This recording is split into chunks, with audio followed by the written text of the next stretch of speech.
कदमों को मैदानों में जनाब, खेलने दो इन नन्हे कदमों को मैदानों में जनाब। जिंदगी बहुत दौड़ाती है बचपन गुजर जाने के बाद। गुड मॉर्निंग ऑल फ्रेंड्स, रेवा राजस्थानी चैनल में आप सभी का स्वागत है। तो दोस्तों, आज देखिए हिंदी अनिवार्य 12th क्लास अध्याय 2 के 5वें पद की सप्रसंग व्याख्या। निर्गुण कौन देश को बासी। दोस्तों, सूरदास जी का ये 5वां पद है। ये मैं आपको गाकर सुनाता हूं। देखिए,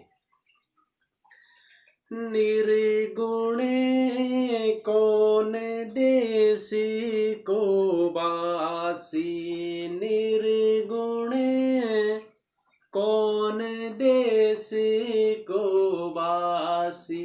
गोपियां उद्धव से पूछ रही हैं कि निर्गुण वर्मा जिसकी आप हमें साधना करने के लिए कह रहे हैं, वो कहाँ का रहने वाला है, किस देश का रहने वाला है।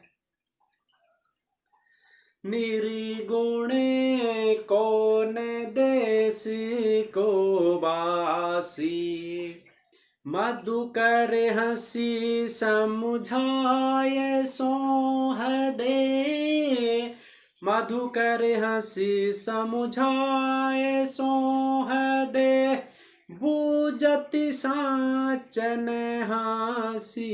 निर्गुण कौन देश को बासी, को है जनक जननी को कहियत, कौन नारी को दासी। को है जनक जननी को कहियत, कौन नारी को दासी। कैसो बरन भेष है कैसो, कैसो बरन भेष है कैसो, केहि रस के अभिलाषी। निर्गुण कौन देश को बासी, पावे गो पुनि कियो आपनो, जोरे कहे गो गासी। पावे गो पुनि कियो आपनो, जोरे कहे गो गासी। सुनत मोन वैरयो ठग्यो सो, सुनत मोन वह रयो ठग्यो सो, सूर सब मति नासी। निर्गुण कौन देश को बासी, निर्गुण कौन देश को बासी। अब देखिए इसकी सप्रसंग व्याख्या। प्रस्तुत पद महाकवि सूरदास द्वारा रचित सूर सागर के भ्रमर गीत से संकलित है। इसमें गोपियां उद्धव से निर्गुण वर्मा का परिचय पूछ रही हैं। देखिए व्याख्या। निर्गुण कौन देश को बासी। गोपियां उद्धव से कहते हैं कि निर्गुण वर्मा जिसकी आप उपासना करने के लिए कह रहे हैं, वह किस देश का वास करने वाला है, किस देश का निवासी है।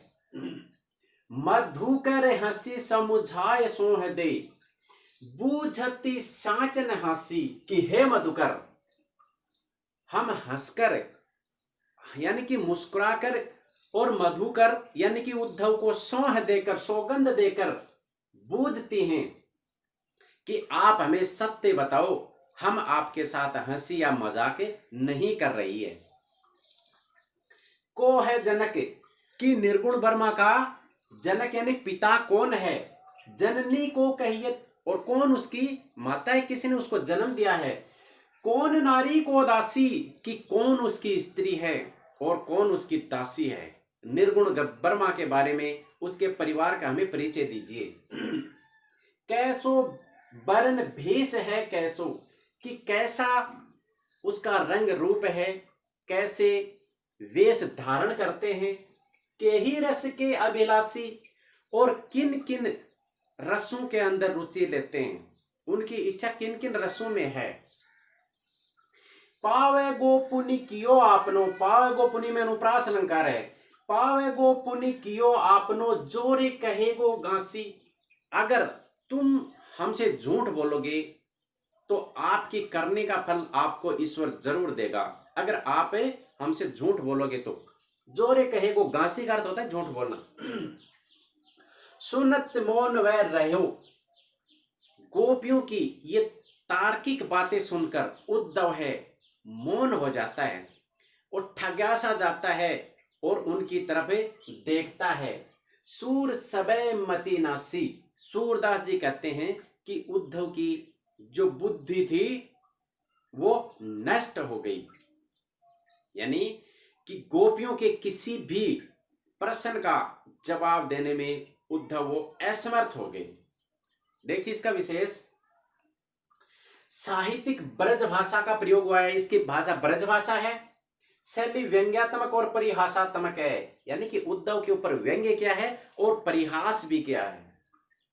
पद में अनुप्रास अलंकार का प्रयोग हुआ है तथा भक्ति की भावना गोपियों के माध्यम से व्यक्त हुई है कि हम श्री कृष्ण के भक्त हैं, उनसे प्रेम करते हैं, उसकी भक्ति करते हैं और सगुण जो श्री कृष्ण है हमारे लिए उसी की भक्ति श्रेष्ठ है। तो दोस्तों मेरा वीडियो पूरा देखने के लिए धन्यवाद। अगले वीडियो के लिए आप इंतजार करें। धन्यवाद।